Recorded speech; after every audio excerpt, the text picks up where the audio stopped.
Good morning. We are working today with a tripod and some pinwheels.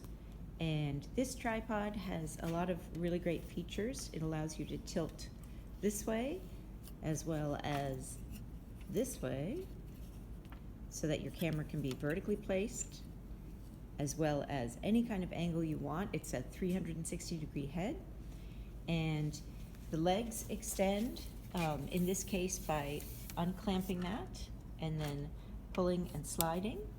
So if you're on uneven ground, you can set it up to be, more level. And then you attach the camera to the tripod by screwing onto the base of the camera. Every camera has a little threaded spot, and then you just line your the bracket up with it and screw it in until it is snug. My bracket is now snug on the base of the camera, and then you often have a release handle like this one, and you have to hold it and then pop the camera in to the base and then tighten down that arm, so that it's not going to go anywhere. Some of them have a push button, so every tripod is a little bit different. And now I can twist the handle and adjust it this way and that way. I can also swivel around by undoing this one, so that I can aim it where I want it to be. It is important to not force any of these tripods. Make sure that you are twisting and turning the knobs first. So I've just turned this one on, and it appears to not have a battery.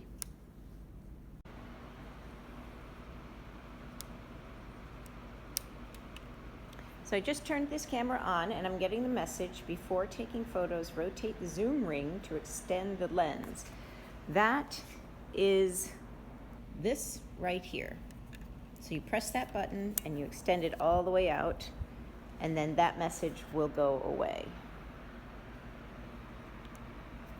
If you press the LV button, you'll be able to see through the LCD screen, and it's giving me a message that I have no memory card. So I had a message that says no memory card, you can see on the screen. So I found a memory card, put it in, made sure it's facing the right way, pressing it all the way until it stays in, and then closing the door. So now we are set on S, and that's shutter priority mode. You can see that my shutter speed is 1/2000, and my ISO is actually 1280, which is really high, but that's because my shutter speed is really fast. So the faster your shutter speed, the less light gets in, so the more sensitive your camera has to be. So I'm going to press and hold, let it take a picture, and the picture pops up on the screen. So you can see that it pretty close to froze those just as they were. So I'm going to now dial it down and do 1250, and I don't have to do anything else. I'm just going to take the next picture, and I'm going to go down again to 800, take the next picture,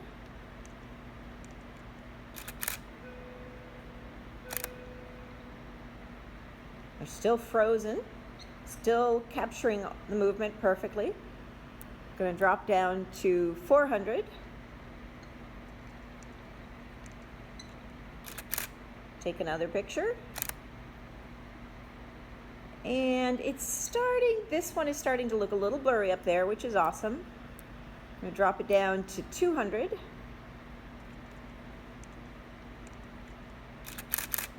whoop, I took 2 pictures that time. You're starting to see a little bit more blur. Because I took 2 pictures, I'm going to go back and probably delete one of them. Yep. So see how those are exactly the same? I'm going to delete one so I don't have more than I need and get confused. Now, when you guys are doing this, you're going to be writing down as you go what speeds you're using. So we just did 200, so I'm going to drop it down to 100.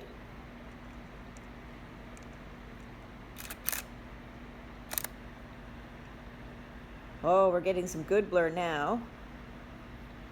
And then I'm going to go down to 50.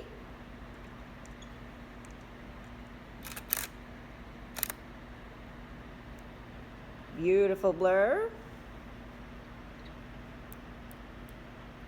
25.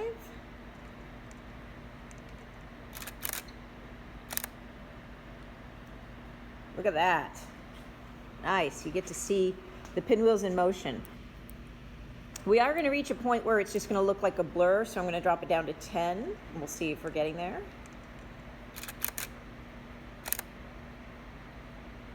Yep. Now, notice how the image is getting lighter. So I'm going to drop it down to 4, 1/4, 1/4, and take the picture. And you see my image is overexposed. So what I need to do is to compensate for that by going to this little eye down here on the bottom of the camera, hitting that, and dropping my ISO. So I'm going to hit the center of this button, and I'm going to drop it down to 3200 and see how that does. Hit the center again, and then hit the eye, and that will go away. So I'm going to take the same one at 1/4 again, and we'll compare the darkness. Still pretty light.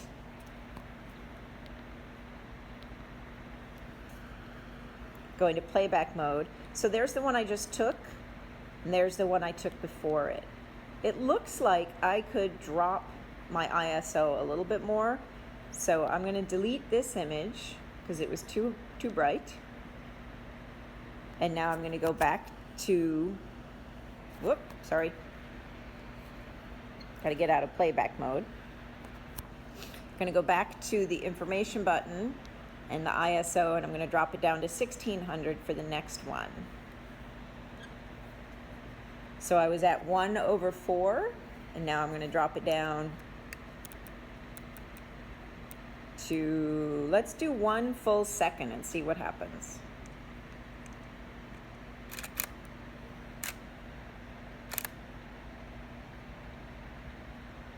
Looks almost the same as the previous one, and that's partly because I dropped my ISO. So I'm going to drop my ISO one more time. I'm going to take it down to like 200, and we'll see what happens. And then I'm going to drop this down to 2 seconds. I have done 25-second exposures in the dark with these cameras that are fabulous.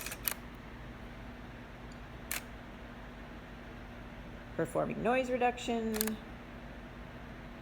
And there you go. It looks almost the same, but I dropped down the ISO. Now, if these pinwheels weren't moving quite as fast, you would see different types of movement. So if you're photographing something like the jump ropes today or the hula hoop, you'll see different things.